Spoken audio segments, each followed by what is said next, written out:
Kementerian Pertahanan Rusia merilis rekaman yang memperlihatkan kerja tempur tanknya. Rekamannya ramai beredar di Telegram pada Sabtu 22 September 2022. Dalam keterangan unggahan disebutkan terkoordinasi dan tepat, unit tangki bereaksi.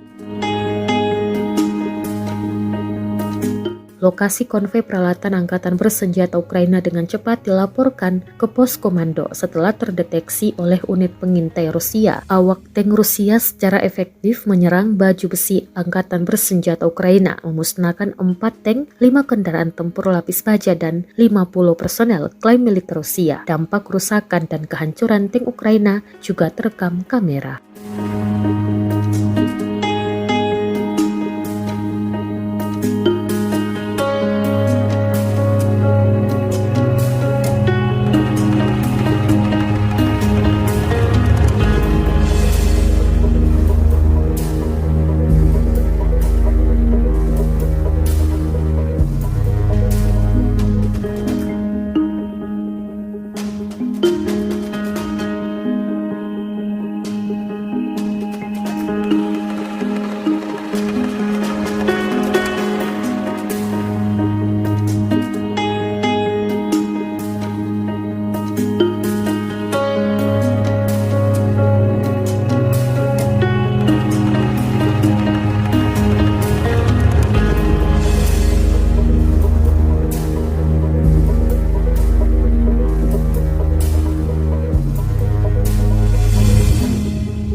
Terima kasih sudah nonton.